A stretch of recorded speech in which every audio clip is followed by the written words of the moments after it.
you're not just Tommy Robinson. You're in there as a journalist. So what did you learn as a journalist? What were you learning? In there? I learned everything. I had the best experience. A sense of if you were a journalist and you want to know what's going on in prison, geez, I've just had the best opportunity they could have ever given me. I think they're thick.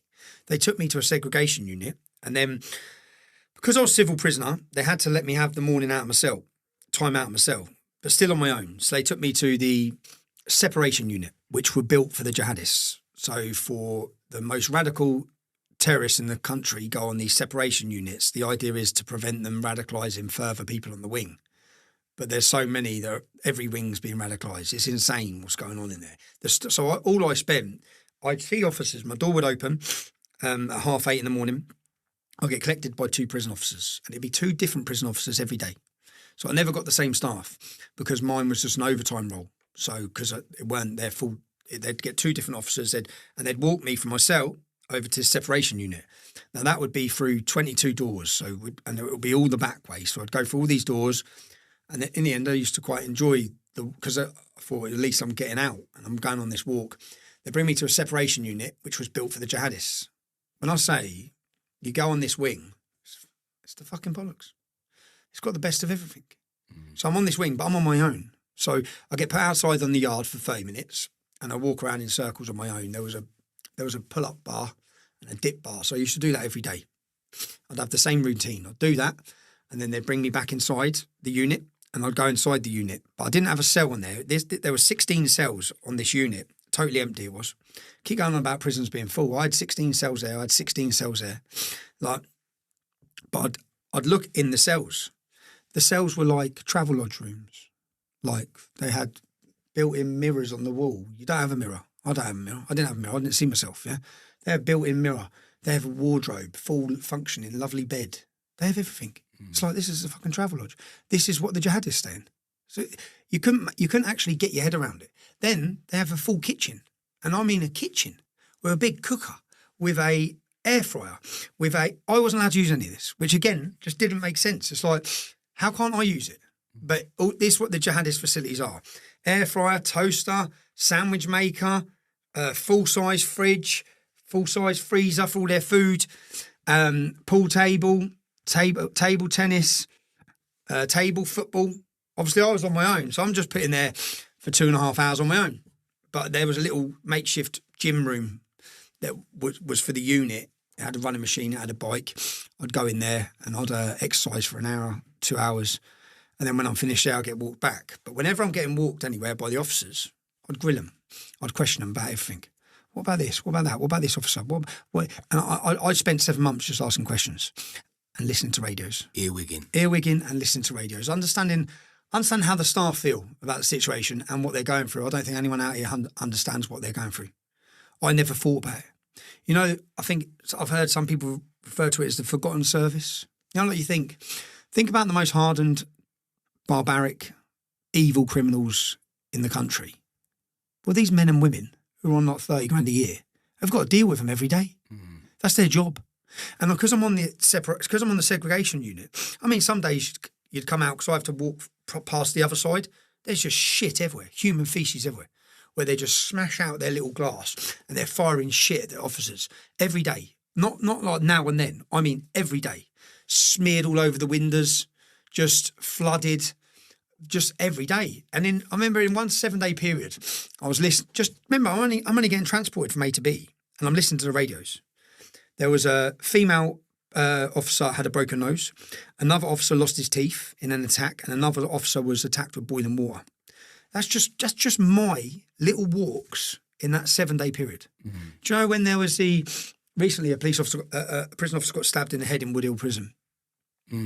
That same day there were 3 other incidents similar to that. Not reported on. No, but that stabbing would never be reported on. It's only reported on because of the Salman Abedi attack.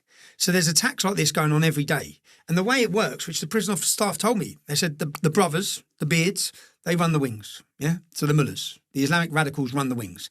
Everyone else runs around under them, yeah? So if the staff upset in any way the Muslim brothers, yeah, then they just put a hit on that member of staff. And then someone will do the member of staff. So the staff are constantly shitting themselves and have to be appeasing, which I understand. Of course they're going to appease them. They don't want us to get stabbed, do they?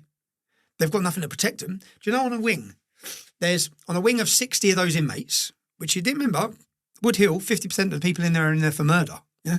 So 60 inmates, 3, 4 staff tops, 3 or 4 staff. I had 2 members of staff.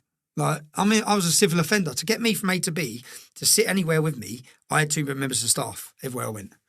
So they're thinking, what the hell am I even doing here?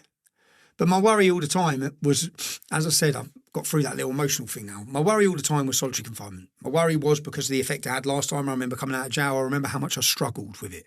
So then I thought I'm back in that position, which was partly the fear for the 3 years hanging over me of putting the film out, which at points was driving me to a point of insanity before I went to jail.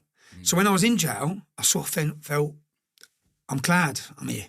I'm glad this is going to be done. I'm glad it's over. I'm glad I'm going to walk out of here. And I'm glad that I played the film. And I feel freer because I'd had this over my head for 3 years that I'd failed in myself. I'd failed as a journalist. I'd failed as... I had the weapon, I had the ammunition that could expose the corruption of the judiciary, and I'd sat on it for 3 bloody years.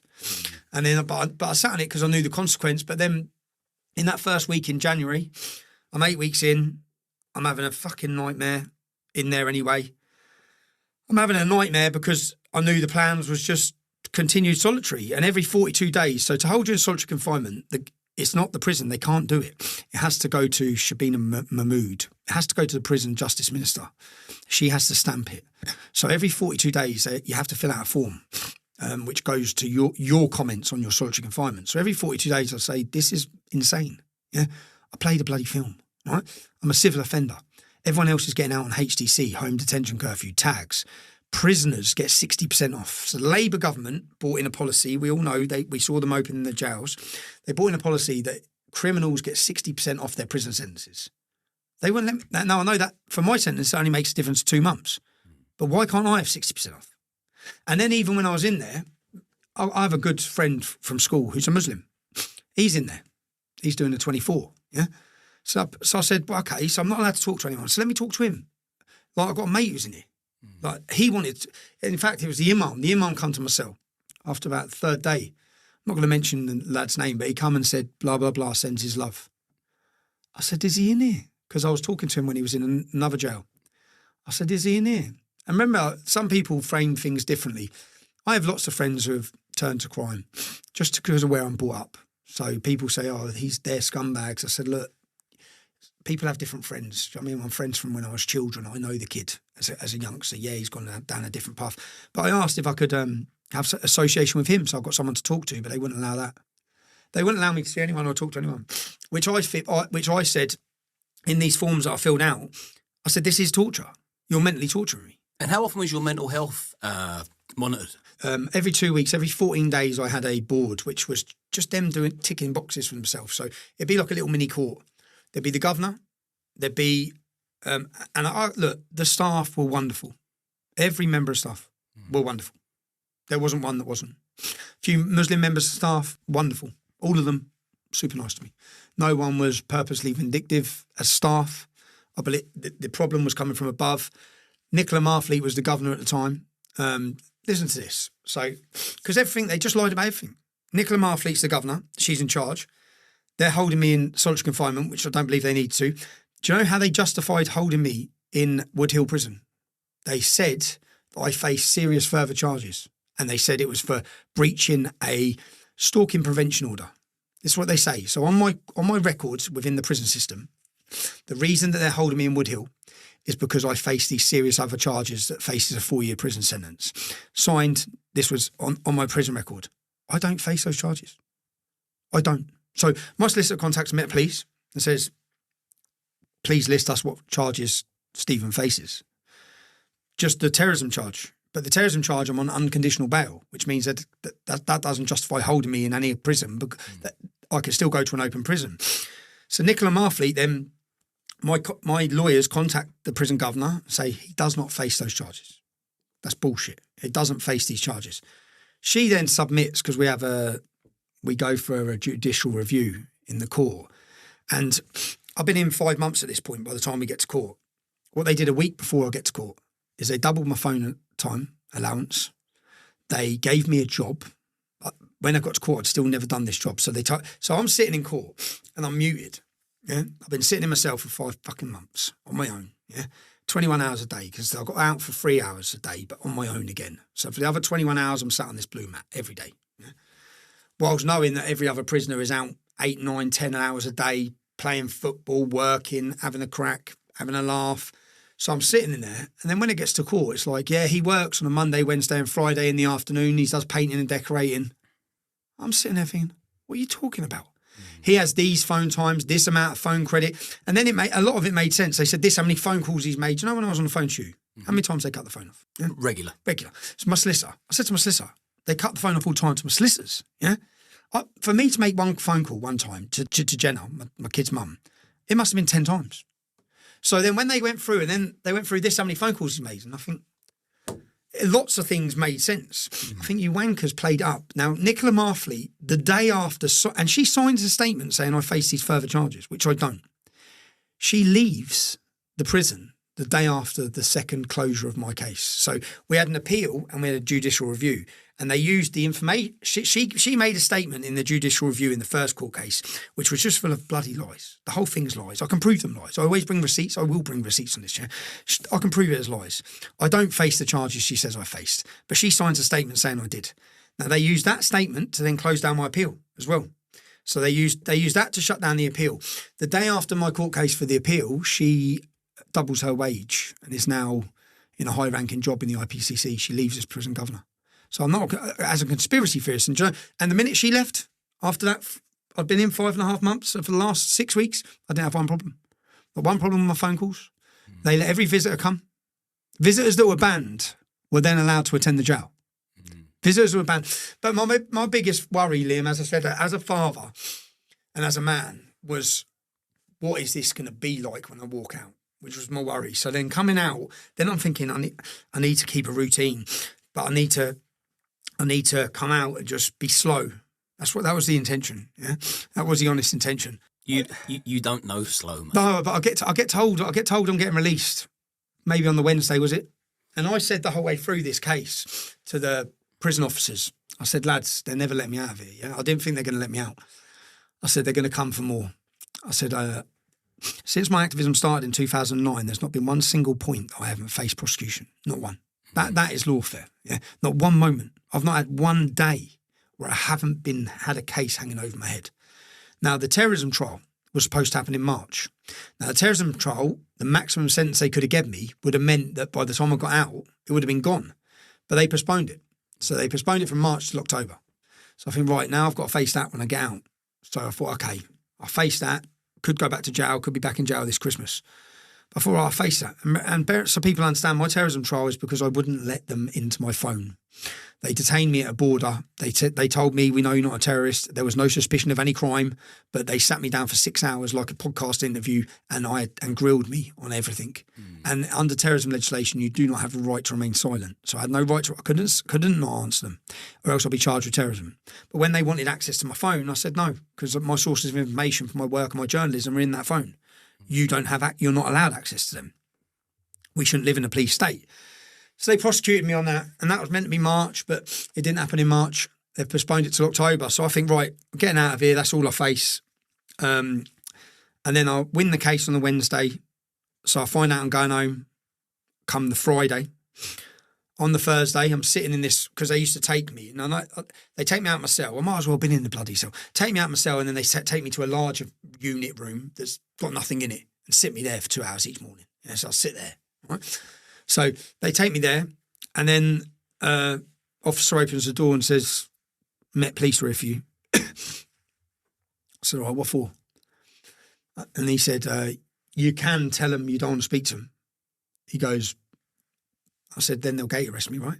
Then I'm going to walk out of here on getting freedom, and I'm going to get arrested the minute I walk out. And not just that, I'm now going to panic, be thinking, what now? I said, just bring them in. So they brought them on the wing. Then they just walked in and said, you've been charged. And they charged me. I said, charged with what? And I opened it up and looked, and it's this thing to do with the Daily Mail journalists.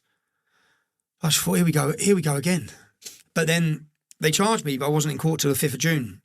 So just like this previous case, they just used the media to bullshit and lie to everyone what it's about. The Daily Mail journalists tracked down my family, took photos of my innocent members of my family, published them in an article that had over 14 million views, endangered my family and gave the location of where they were. So I turned the cameras on them. As a journalist, I said, well, I'm going to ask you questions now, lad. So I messaged them in this 2-day period when my family had been threatened, people threatened to kill us, kill our kids, everything. In that 2-day period, I messaged their journalists, tried to phone them, wouldn't answer. So I messaged them saying, I'm coming to find you when I get back to the UK with a camera. You're going to have to answer questions on how you think this behaviour is acceptable. You printed lies. It weren't the lies I was bothered about. You know, the headline, Tom Robertson, it's game right. I weren't bothered about that. I weren't bothered about the picture of me. I was bothered that they published pictures of innocent people in that article that went around the world, and those innocent people were then put in danger. So to prove the point, I then surveillanced them at their property to find out that that is where they live. And when surveillancing them, they were with their family. So then I contacted them and said, well, and I made it very clear, I'm never going to publish the pictures I have of you or your family. Yeah? But is it fair if I do? Because that's what you just did to me. You just endangered my family. So they re-prosecuted me on that case. So at that point then, I knew a lot of people were worried writing to me in jail. My family were obviously worried about how my mental state would be, and I wanted to come out like that. So I sort of like was in two minds. And then when I come out and I knew I had court the next week, I just thought, right, I need to make this next documentary very quickly. I want to give everyone, I want to plan a free speech rally. I want to start where we left off. I think they come for me on July 27th, which is when they first come for the terrorism charge, because we had 100,000 people peacefully protesting. We were unifying this country like I don't think anyone ever has. Putting that amount of people of patriotism in the capital city in a peaceful manner, in a celebrationary manner, hasn't been done. I think it would have terrified them. We were getting past their media smears and their bullshit, because now we've got social media, people are able to listen to what we were doing. So I want to start off where we left off, and I knew that essentially I'd sat in that cell for 7 months. I come out and I've just gone 100 mile an hour, to be honest. I haven't stopped. First time was yesterday.